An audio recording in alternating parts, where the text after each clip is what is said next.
Nesse vídeo eu vou explicar todas as etapas para aplicação do visto de estudante, desde a matrícula da escola até o teu primeiro dia de aula nos Estados Unidos.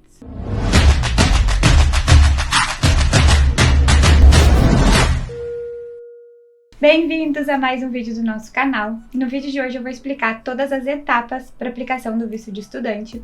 Para quem não me conhece, eu sou a Marcela, sou fundadora da Gocali. Eu sou ex-intercambista, então eu já estive no lugar de vocês na busca por informações. Por isso eu resolvi fazer esse vídeo mais completo e claro possível para que vocês possam entender cada detalhe do processo, tá? Nós da Gocali, a gente faz tudo isso que eu vou explicar para vocês, a gente faz pro aluno, tá? Mas a gente faz questão que o aluno entenda o que está acontecendo, que ele saiba o nome dos formulários, o nome dos documentos, as taxas que o aluno está pagando, porque isso é muito importante lá na hora da entrevista, tá? Um aluno preparado tem muito mais chance de ter o visto aprovado. Então, mesmo que vocês optem por um serviço de assessoria, entendam o processo, tá? Como funciona o nosso trabalho? A gente entende os planos de estudo do aluno, ajuda o aluno a escolher a melhor escola e faz todo esse processo para o aluno, tá? Assistam esse vídeo até o fim, que eu tenho certeza que vai esclarecer muitas dúvidas do processo e vai deixar vocês muito mais preparados para o dia da entrevista do visto. Então vamos lá, pensei em intercâmbio, pensei em estudar nos Estados Unidos, por onde eu começo? O primeiro passo de todos, a gente precisa fazer a matrícula na escola, tá? Então, antes de preencher qualquer formulário de visto ou pagar qualquer taxa, a gente precisa fazer a matrícula na escola. Por quê? Porque a escola emite um documento que se chama I-20, que é esse documento aqui. Gravem bem, tá? I-20 ou I-20, como eles chamam lá. Esse é o principal documento da aplicação, tá? Sem ele, a gente não consegue dar entrada no visto de estudante.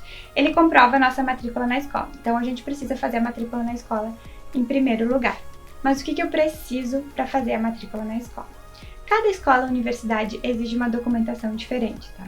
As universidades vão exigir mais documentos, é um pouquinho mais chato, mas as escolas de inglês são mais tranquilas, então vou falar um pouquinho sobre a matrícula em escolas de inglês. A gente vai precisar fazer a aplicação no site da escola, que é um pequeno formulário que a gente preenche online, onde a escola coleta nossas informações para colocar no nosso I-20, tá? Então ele vai nome, e-mail, telefone, a data que a gente quer iniciar o curso, o número de semanas do curso e a escola coloca no nosso documento, no nosso I-20. Depois disso, a gente precisa enviar o nosso passaporte, então o passaporte precisa estar com validade de no mínimo 1 ano, tá? Já dá uma olhada no teu passaporte, se ele tá para vencer em breve, já pede renovação junto com a Polícia Federal, porque muitos alunos estendem o período de estudo nos Estados Unidos, é muito comum, tá? Eles planejam ficar 6 meses e acabam ficando mais tempo. Então, se o teu passaporte estiver com a validade ok por mais tempo, vocês não precisam se preocupar em renovar o passaporte nos Estados Unidos, que tem como sim, mas é melhor já ir com o passaporte com validade ok, se quiser ficar mais, não tem problema em se preocupar com a renovação do passaporte. Então já dá uma olhada no teu passaporte se a validade está por 1, 2, 3 anos, que eu acho que é o ideal. Depois disso, a gente precisa comprovar renda, tá? Isso é uma das perguntas que a gente mais recebe aqui. Como eu comprovo renda? De quanto essa comprovação? Então, vamos lá. Não existe um valor X que o consulado fala, eu preciso de tanto para aprovar o teu visto, ou o visto de estudante exige tanto. Não existe, tá? Quem estipula esse valor é a escola ou a universidade. Isso pode variar bastante, pode variar de acordo com o valor da mensalidade da escola, até da cidade, porque o custo de vida nessa cidade é mais alto do que na outra. Então, para não deixar você sem uma resposta desse valor de comprovação, hoje, no dia que foi gravado esse vídeo, a gente tem a comprovação mínima de $8.000 para um curso de até 6 meses. Mas, Marcela, eu não tenho esse dinheiro na minha conta, eu não tenho como comprovar isso na minha conta, eu já desisto do meu intercâmbio. Não, gente, muitos alunos usam um responsável, a gente pode usar o extrato bancário de um responsável, que a gente chama de sponsor. Então, a gente apresenta o extrato dele para cobrir esse valor, tá? Então, esse sponsor, quem pode ser? Normalmente, os alunos usam pai ou mãe, avô, avó, tio, algum membro da família, porque a gente precisa justificar por que essa pessoa está se responsabilizando com os custos de aluno no exterior, entende? Então, assim, poder pode ser qualquer pessoa, mas a gente precisa ter uma justificativa para isso, tá? Então, o mais comum é os alunos usarem o pai ou a mãe, tios, avós, e o que a gente pode fazer também para aumentar essa comprovação. A gente pode usar o extrato bancário do pai mais o da mãe, ou do aluno mais o do pai, para somar esses dois extratos e ter um valor maior, pode ser também, tá? Como é que é o extrato que a gente tem que apresentar? O extrato pode ser de conta corrente, conta poupança ou investimentos, tá? Também pode ser de uma conta empresarial, desde que o contrato social esteja no nome do aplicante ou do sponsor, tá? Então, quanto a isso é tranquilo. O que precisa ter nesse extrato? Precisa ter o valor que a escola exige, o nome da pessoa, do aplicante ou do sponsor, a data atual e o logo do banco, tá? Então, é assim que funciona a comprovação. Cada escola ou universidade determina esse valor, a gente mostra no extrato bancário brasileiro mesmo, que a escola pega, converte de acordo com o dólar do dia e coloca no I-20 de vocês. Eu gosto de lembrar que essa comprovação, ela não é um depósito de segurança, entende? A escola não segura esse valor. Não, é somente uma comprovação, tá? Então, usando o sponsor só assina um documento que a escola envia, dizendo que se responsabiliza pelos custos do aluno, e a gente pode fazer assim a comprovação, ou com o extrato do aluno ou do sponsor, tá? Feito isso, com esses documentos ok, a gente faz o pagamento da taxa de matrícula, que é a última etapa da matrícula, tá? Normalmente essa taxa fica em torno de $350, tá? E tá incluso o envio do I-20, porque esse I-20 é feito na escola nos Estados Unidos para casa do aluno no Brasil. Então essa taxa é um pouquinho alta porque também já está incluso o valor do envio, tá? Então a matrícula, em resumo, o que a gente vai precisar? Do passaporte válido, aplicação no site da escola, o extrato que comprova o valor que a escola exige, que isso pode variar bastante, e o pagamento da taxa de matrícula. Feito isso, a escola emite o I-20 e manda para nossa casa no Brasil, tá bom? Esse é o processo de matrícula numa escola de inglês. Feito o I-20, vocês vão reparar que no cantinho aqui, ó, tem um número, tá? O número SEVES. Então, o I-20 de vocês vai vir com o número SEVES e cada aluno tem o seu número SEVES. Esse número vai acompanhar vocês na trajetória de estudos nos Estados Unidos, tá? Esse número, o número SEVES, gera uma taxa, que é a taxa SEVES, tá? Que é uma taxa que todos os estudantes internacionais devem pagar para estudar nos Estados Unidos, tá? Então, o SEVES é um sistema de coleta de dados dos estudantes que os Estados Unidos têm controle de todo mundo que está lá estudando, tá? Então, precisa pagar essa taxa SEVES, todos os estudantes internacionais devem pagar, no valor de $350, tá? A gente paga diretamente no site da SEVES. Taxa SEVES, $350. Então, esse número aqui, que é o número SEVES, vai acompanhar vocês. Então, eu entrei por uma escola de inglês e depois eu mudei para uma universidade. Vocês vão ter o mesmo número SEVES. O que vai acontecer? A universidade vai pedir a transferência do número SEVES de vocês e vai criar outro I-20 da universidade. Vocês não vão precisar pagar a taxa SEVES de novo, tá? Então, taxa SEVES é uma taxa paga por todos os estudantes internacionais no valor de $350. A gente só consegue aplicar o visto de estudante com essa taxa paga. Feito o pagamento da taxa SEVES, a gente vai para o preenchimento do DS-160, tá? O principal formulário de aplicação do visto.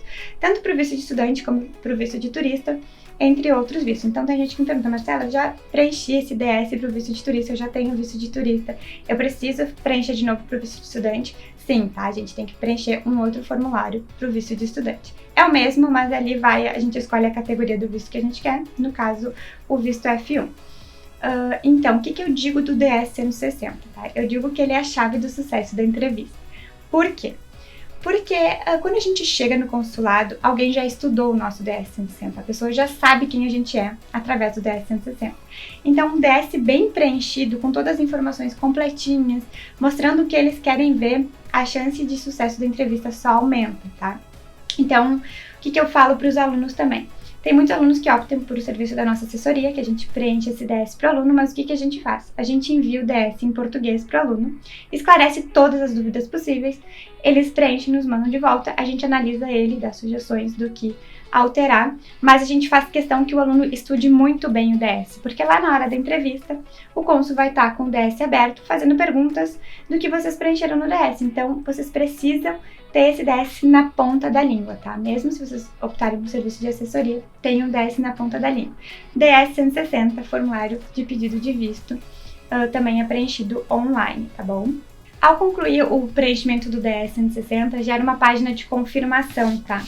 Que é essa página aqui, e reparem que tem um código de barras, tá? Então vocês precisam levar a confirmação no dia da entrevista. Depois eu vou falar a documentação que a gente precisa para o consulado, mas preencher o DS 160 e também depois de pagar a taxa SEVES também gera um comprovante. A gente precisa imprimir esses dois e levar no dia da entrevista, tá?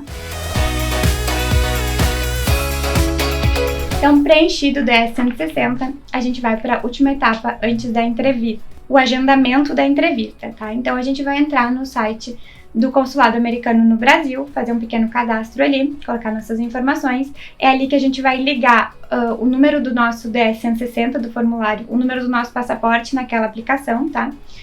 Aí vai gerar uma taxa de $160 e fazendo o pagamento dessa taxa ali online, abre o calendário pra gente agendar a entrevista, tá? Então, somente depois de pagar a taxa de $160, a gente consegue agendar a entrevista e essa é a última etapa do processo antes da entrevista.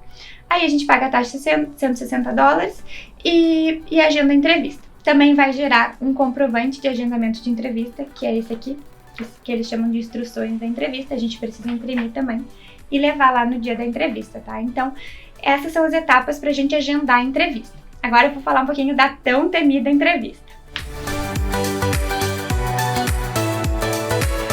Vamos lá, entrevista agendada, o que eu preciso saber para a entrevista, tá? Primeiro de tudo, a gente só entra no consulado com essa documentação, tá? Com o I-20 que a gente recebeu da escola que comprova a nossa matrícula, com o comprovante de preenchimento do DS 160, reparem que ele tem um código de barras aqui. Também a gente precisa levar a confirmação do pagamento da taxa SEVES, tá? Que eu não tenho ela impressa aqui, mas vou deixar na tela para vocês. E também a gente precisa levar as instruções que gera depois que a gente agenda a entrevista. Reparem que aqui também tem 2 códigos de barras, tá? O que acontece?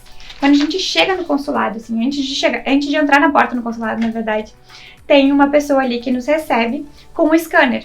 E esse scanner passa na nossa documentação, no código de barras dos nossos documentos e reporta lá para o consulado, ó, esse aplicante chegou e ali eles abrem toda a nossa aplicação e já começam a analisar para nos chamar lá dentro do consulado, tá? Então, antes de entrar, só entra com esses documentos aqui. Muito importante também lembrar que, assim, olha, leiam bem essas instruções, porque o que acontece? Aqui diz a documentação que o aluno precisa levar. Por exemplo, no consulado de Porto Alegre, não existe um dia só para coleta de digitais e tirar foto, tá? É tudo no mesmo dia. Então, o aplicante que aplica em Porto Alegre já precisa levar essa foto e nem entra no consulado sem essa foto, tá? Então, é muito importante que vocês leiam todo esse documento de instruções, porque tem alguns consulados que precisam levar foto, outros não. E também tem outras documentações, como se vocês têm visto em outro passaporte, tem que levar todos os passaportes de vocês que vocês têm. Então, leiam com atenção as instruções que gera após agendar a entrevista, tá? Então, a gente entra no consulado, logo recebe uma senha. Aí vai ter uma filinha, normalmente bem grande, porque normalmente o consulado tá bem cheio. A gente senta e espera a nossa senha ser chamada. Então tem umas televisões que ali vai dizendo o número da senha e o guichê que a pessoa tem que se direcionar, tá? Então a entrevista é individual, claro. Cada aplicante é chamado numa cabine diferente, tá? Então chamou o nosso número, a gente vai até o guichê. Chegando no guichê, o que acontece? Então, o cônsul vai estar com o DS 160 de vocês aberto lá, como eu falei, tá? Então, ele pode perguntar qualquer coisa do DS 160. Então, ele vai estar com o documento ali aberto, alguém já pré-analisou o aplicante através desse DS 160 e ele faz algumas perguntas e as informações precisam bater. Tudo que ele perguntar do DS, o aplicante tem que responder igual. Qualquer informação que não bate com o que a gente colocou no DS, pode ser negado o visto. Por isso que eu digo, estudem bem o DS 160, estejam com ele na ponta da língua. Mas, Marcelo, o que eles perguntam? Eles perguntam para onde vocês vão, qual é a cidade, qual é a universidade ou a escola que vocês vão estudar, o período do curso. Então, tudo isso a gente colocou no DS 160. A gente tem que estar com essas datas todas na cabeça. Sobre o perfil do aplicante também, eles perguntam o que ele faz, se trabalha ou não, se estuda, o que estuda, qual é o semestre que tá. Se o aplicante tem uma empresa no próprio nome, pergunta da empresa, quantos funcionários tem a empresa, como é que vai ficar a empresa quando o aplicante estiver nos Estados Unidos. Então, a gente tem que estar preparado para responder essas perguntas. Pode perguntar também de trabalhos anteriores. Tudo que a gente colocou no DS, eles podem perguntar. Eles vão estar com o DS 160 aberto. Se conhece alguém nos Estados Unidos, que eles também perguntam isso no DS, tá? Então, assim, Ali na hora da entrevista, as perguntas são o que a gente colocou no DS 160. Então, a gente tem que estar preparado para isso, tá? Documentação. O que eles pedem de documentação? Também tudo que eles podem, assim, ó, eles quase nunca pedem documentação, tá? É muito raro, mas o que eles podem pedir? Tudo que a gente colocou no DS 160, eles podem pedir pra gente comprovar, pra ver se aquela informação é verdadeira, entende? Então, os documentos que eles pedem é tudo que a gente colocou no DS 160 como forma de comprovação. Por exemplo, coloquei no DS que eu sou formada em publicidade pela SPM. Eles podem pedir o certificado de graduação pra ver se é verdade. Eu coloquei que eu trabalho na empresa Golcalha, ou que a empresa é minha, há 7 anos. Aí eles podem pedir o contrato social para comprovar que eu tenho uma empresa no meu nome mesmo. Então, tudo que a gente colocou ali, eles podem perguntar. Por exemplo, eu estou fazendo um MBA em marketing, e eles podem querer ver a matrícula do meu MBA, entende? Então, tudo que a gente colocou ali, a gente leva para comprovar aquela informação. O documento que eles mais pedem, tá? É assim, eu vou ser muito sincera pra vocês, é muito raro eles pedirem documentos, mas a gente tem que ter tudo. Caso peçam, a gente tem que ter, então tem que levar toda a documentação. Mas o que eles mais pedem é extrato bancário e imposto de renda, tá? São os documentos que eles mais pedem. Também pedem carteira de trabalho para comprovar que o aluno está trabalhando, ou se a empresa está no nome do aluno também. Eles pedem a comprovação disso, o contrato social, no caso da empresa. Então, esses são os documentos que eles mais pedem, mas eles podem pedir qualquer documento que comprove alguma informação que a gente colocou no DS 160, tá? Por exemplo, a gente aplicou F1 e F2, que é o visto de dependente. Eles podem pedir a certidão de casamento de vocês para ver se vocês realmente são casados, tá? Então, tudo que a gente colocar ali no DS tem que ter como comprovar. Eu gosto de dizer que o sucesso da entrevista tá em 3 itens. A gente tem que deixar 3 itens bem claros para o cônsul, para aumentar as chances de ter o nosso visto aprovado. Porque o que acontece? Eles precisam de uma razão para negar o teu visto, tá? Então, vou falar esses 3 itens que a gente tem que deixar bem claro para as chances do nosso visto ser aprovado só aumentarem. A primeira delas é o objetivo de estudos, tá? A gente tem que deixar claro para o cônsul que a gente tem um objetivo de estudos, o porquê que a gente quer aprender inglês.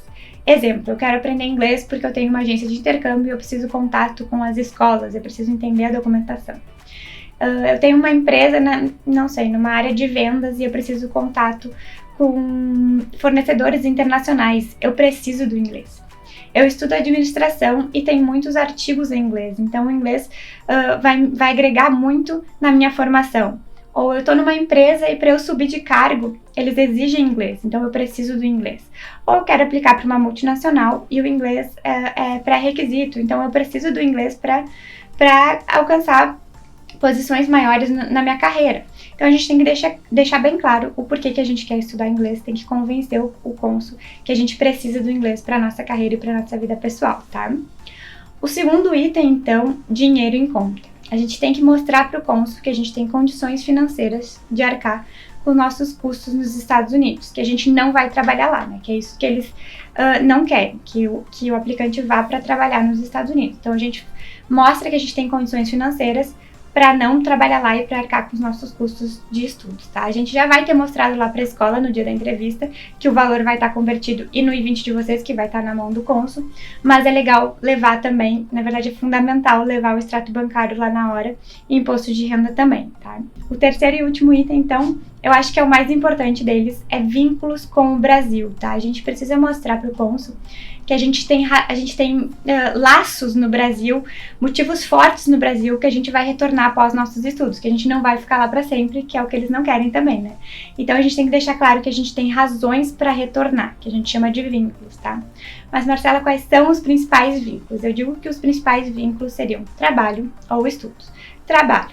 Eu trabalho na empresa há 5 anos, e eu vou estudar inglês nos Estados Unidos e vou retornar para minha empresa quando eu voltar. Então, eu tenho um trabalho aqui me esperando. Eu estudo, eu faço graduação ou pós-graduação. Eu vou trancar minha pós-graduação para aprender inglês nos Estados Unidos e vou retornar porque eu tenho que me formar. Então, eu tenho algo que me espera aqui que eu vou voltar para retornar. O que as pessoas me perguntam muito? Marcela, eu tenho casa e carro no meu nome. Isso ajuda? Isso é vínculo? Então, ajuda, não deixa de ser vínculo sim, mas ali no DS 160 não tem um lugar que a gente coloque casa, carro no nome, nem filhos, entende? Então não tem esse item ali. Claro que isso são vínculos fortes, mas não tem onde a gente colocar no DS 160. Mas levem sim a comprovação que o carro está no nome, a casa está no nome, que isso pode ajudar na hora da entrevista, tá? Mas dificilmente a gente tem essa possibilidade de sair explicando, tá? Mas pode ajudar na entrevista, só que não tem onde colocar no DS 160. Então, os principais vínculos que tem onde a gente colocar no DS 160 é trabalho e estudos. Existe um item ali no DS 160 que eu digo que é um dos principais itens do DS, que é a ocupação atual, tá? Ali que a gente coloca se a gente é estudante, se a gente trabalha numa empresa, se a gente trabalha na área de saúde. Ocupação atual se chama, tá? Então, se a gente colocar nada ali, por exemplo, a pessoa tá desempregada, não estuda, não trabalha, as chances do visto ser negado só aumentam, entende? Então, ali tem que colocar alguma coisa, a ocupação atual do aplicante, e depois vem a explicação do que o aplicante faz, tá? Então, ali seria aonde a gente mostra o nosso vínculo com o Brasil. Então, tendo esses 3 itens bem claros, que seria objetivos de estudos, dinheiro em conta e vínculos com o Brasil, as chances só aumentam, tá? Dicas de como se comportar na entrevista, tá? A primeira dica que eu tenho pra dar pra vocês é assim, ó. Ali na hora da entrevista não é hora de contar história, não é hora de enrolação. Só respondam o que foi perguntado, tá? Não dê margem pra se contradizer ou pra enrolar, não é o momento. Não é o momento de contar a história ali, tá? Só respondam o que foi perguntado. Sobre documentação também, tá? Não entreguem documentos se eles não pedirem. Então, eles perguntaram, o que vocês fazem? Eu sou advogada, tá aqui a minha carteirinha da OAB. Não entreguem documentação se eles não pedirem, tá? Normalmente eles pedem extrato bancário, imposto de renda e dificilmente outros documentos, tá? Mas só entreguem se eles pedirem. Sobre o que não falar na entrevista. Não falem nada que o visto de vocês não permita fazer. Exemplo, se vocês estão aplicando o visto de estudante, vocês não podem falar que vocês vão a trabalho, porque o visto de estudante não permite trabalhar. Então, jamais falem que vocês vão trabalhar aplicando para o visto de estudante ou como de turista, entende? Não é essa a intenção desses vistos. O visto de trabalho tem uma outra categoria para o visto de trabalho. Não falem também que vocês pretendem ficar mais tempo daquilo que vocês colocaram no DS 160 do que o I-20 de vocês diz. Porque o que eu já vi acontecer? Um aluno já chegou até mim dizendo que o visto foi negado porque o DS 160 dele tinha um período de 6 meses de curso, o I-20 também. E ele pensou, se eu falar 1 ano, talvez eu ganhe a validade do visto por mais tempo.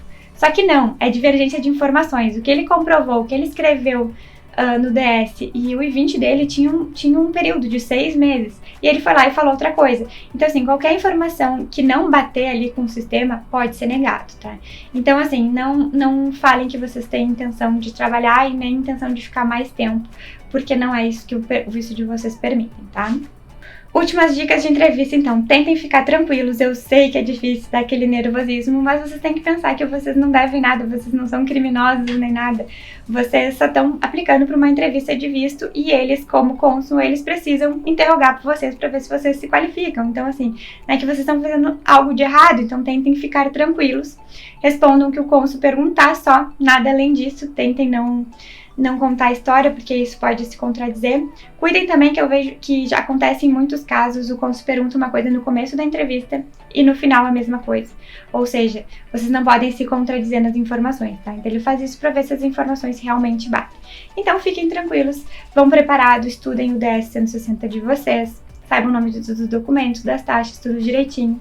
Saibam a data que inicia o curso, que termina o curso, a data que vocês pretendem embarcar. Tenham tudo isso bem estudado na cabeça, na ponta da língua, que as chances só aumentam, tá? Feito isso, visto aprovado. Também não perguntem qual foi a duração do visto, qual é a validade do visto depois de aprovado. Não perguntem isso, tá? Vocês aplicaram por um X de tempo e o cônsul considerou aquilo. Não que vá vir aquela validade que vocês pediram, mas não é legal perguntar a validade depois do visto aprovado. Foi aprovado, ótimo, fala obrigado. O passaporte fica com eles, né? Porque eles precisam emitir o visto naquele passaporte e depois vocês retiram esse passaporte no CASV ou eles enviam para casa de vocês. É assim que funciona, tá? Então, visto aprovado, ótimo, agradece e sai. Só isso.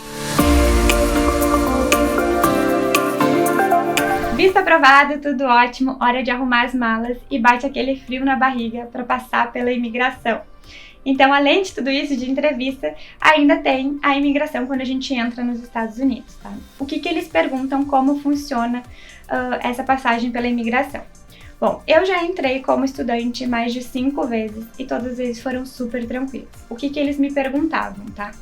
Na primeira vez eu vou ser super sincera com vocês que eu não falava uma palavra de inglês, então eu até hoje não sei o que eles me perguntaram porque eu não falava inglês. Então isso é muito importante, tá? Vocês não precisam saber inglês pra passar ali, tá? Decorem algumas frases prontas de pra onde vocês estão indo, quanto tempo de estudos, essas coisas assim. Isso eu sabia um pouquinho, mas perguntaram alguma outra coisa que eu não entendi, eu falei, olha, não falo inglês e tal. A pessoa foi super tranquila, fez uma mímica pra eu colocar os meus dedos ali nas digitais e boa viagem, tá? Mas depois, nas outras vezes, eu já falava inglês. O que eles perguntaram? Se eu tava trazendo alguma coisa do Brasil como presente ou comida ou bebida, que não pode, tá? Não pode levar comida. Eles perguntaram quanto eu tava trazendo de dinheiro, então eles nunca pediram pra ver, mas sempre perguntaram quanto eu tava trazendo de dinheiro, então eu falava que eu tava trazendo $1.000 em espécie, mais cartão de crédito. Perguntaram pra qual cidade vocês vão, quanto tempo de estudos e tal. Que mais que eles perguntam na entrada? Eles já me perguntaram o que eu faço no Brasil. E eu acredito que é isso, eles perguntam mais ou menos para onde o aluno tá indo, qual o nome da escola, quanto tempo de curso, se tá trazendo alguma coisa do Brasil como presente, comida, quanto tem de dinheiro, e eu acho que são essas informações que eles mais perguntam ali na passagem. Fiquem tranquilos. Caso vocês não consigam se comunicar com eles ali e eles querem saber alguma coisa de vocês, eles vão chamar alguém que fale espanhol, porque na borda praticamente todo mundo fala inglês e espanhol, é muito comum. Então ali no portunhol a gente se vira, tá? Comigo nunca precisou chamar ninguém, só na primeira vez eu realmente não falava. Eu respondi algumas perguntas e passei. Mas se eles não entenderem vocês e desconfiarem de alguma coisa, eles vão chamar alguém que fale espanhol para ajudar, ou até mesmo que fale português. Mas é comum que os agentes falem espanhol também, tá? Nunca peçam ajuda para alguém da fila falar alguma coisa para vocês, nunca, tá? Eles vão dar um jeito de se comunicar e se eles precisarem saber alguma outra informação que não entenderem, eles vão chamar um tradutor ou alguém que fale espanhol para ajudar, tá? Então a passagem da imigração normalmente é super tranquila, vocês vão entrar com, isso é muito importante, tá? Com o passaporte de vocês. E o I-20 dentro do passaporte, então já coloquem o I-20 na página do visto e vocês vão precisar entrar com o I-20, tá? Não entra sem esse I-20, gente, não esqueçam de embarcar com o passaporte e I-20 para entrar como estudante nos Estados Unidos. A passagem da imigração é basicamente isso, tá? Super tranquila e não tem muito mistério. Se vocês não conseguirem se comunicar, eles vão chamar outra pessoa, senão eles vão fazer algumas perguntas e ponto. Uma coisinha importante que eu esqueci de falar ali na imigração, vocês precisam ter, logo que sai, na verdade, no aeroporto do Brasil, quando vocês saem do Brasil, vocês já vão precisar ter o endereço de onde vocês vão ficar nos Estados Unidos, tá? Esqueci só desse detalhe. Então ali na hora de entrar na imigração também eles podem pedir o endereço, mas a gente já apresenta esse endereço no aeroporto do Brasil antes de embarcar. Então tem o endereço anotado, escrito de onde vocês vão ficar. Então tá, passei a imigração, cheguei na Califórnia e agora? Então, até achei super engraçado que um dos nossos encontros, que a gente promove encontros em São Paulo, Rio e em outras cidades, eu expliquei todo o processo sobre visto, expliquei sobre escolas, e cheguei no final, alguém tem alguma dúvida? Aí o aluno assim, não, mas ela ficou tudo super claro, mas quando eu chegar lá, o que eu faço? E eu achei super engraçado. O que vocês vão fazer? Um pouquinho antes de começar as aulas, tá? Vocês vão receber um e-mail da escola marcando a orientação e o teste de nivelamento, tá? Então vocês vão ir na escola nesse horário marcado, no dia e horário marcado. Vocês vão encontrar outros estudantes na mesma situação que vocês para fazer a prova também. Ai, como é que eu vou falar? Não entendo nada. Gente, vocês estão entrando numa escola de inglês onde todo mundo está preparado para receber alunos que não falam inglês, porque o intuito de estar lá é aprender inglês. Então não se preocupem quanto a isso. E quando chegar lá, vocês vão encontrar outros alunos na mesma situação, sabe? Então o que vai acontecer? Vocês vão ser direcionados a uma sala, todo mundo vai sentar na sala e vai começar o teste de nivelamento. Então normalmente eles colocam uma conversa para vocês ouvirem, aí tem que marcar na prova, depois eles têm uma interpretação de texto na prova e por fim eles fazem uma entrevista com um dos professores da escola ou diretores da escola, que é super simples na verdade. Eu lembro que quando eu entrei eu não falava nada, o que eu vou falar como é que eu vou me comunicar? Mas eles estão preparados para isso, então eles vão te questionar, eles vão perguntar, como é que é teu nome, quantos anos tu tem? como tu conheceu a escola, quando tu chegou na Califórnia e tal. Então vai ser assim a entrevista. Se vocês realmente não falarem, não entenderem nada, falam, não tô entendendo, e vocês vão começar do nível iniciante. É normal, é assim que é uma escola de inglês. Agora, se vocês já falam um pouquinho de inglês, vocês vão conversar um pouco com a diretora ou com o professor. Eles vão perguntar o que vocês fazem no Brasil, como conheceram a escola e tal, para eles verem o nível de inglês de vocês. Então ali é o momento que você tem que ser mais sincero possível para entrar no nível certo. Então é isso, aí feito a prova, normalmente no dia seguinte o aluno recebe e-mail da escola dizendo o nível que ficou, eles convidam o aluno para retornar à escola, comprar os livros e depois, normalmente na próxima segunda-feira, começa as aulas. E é basicamente isso. Então, chegou nos Estados Unidos, eu acho legal também fazer o reconhecimento do lugar, né? Então, vocês chegaram numa república ou numa casa que vocês alugaram, pegue uma bicicleta, não sei, faça um trajeto da escola antes do dia para conhecer, né? Dá uma volta em volta na vizinhança, ver o que tem de supermercado, farmácia e tal. É legal já ir pegar um dia antes dessa orientação e ir na escola, para no dia não chegar atrasado, não ter nenhum imprevisto, vocês já vão conhecer onde fica a escola. E é basicamente isso. Então, o primeiro dia de aula é super legal, vocês vão conhecer muita gente na mesma situação que vocês e em seguida vão começar as aulas. Bom, esse foi o processo completinho, então, da aplicação do visto de estudante. Eu vou deixar todos os nossos contatos aqui, se vocês têm interesse em estudar na Califórnia, contem com a gente, tá? Vai ser um prazer ajudar vocês a realizarem o sonho que um dia já foi o nosso. Nos acompanhem no Instagram também, porque normalmente a gente fica de 3 a 4 meses nos Estados Unidos gerando conteúdo.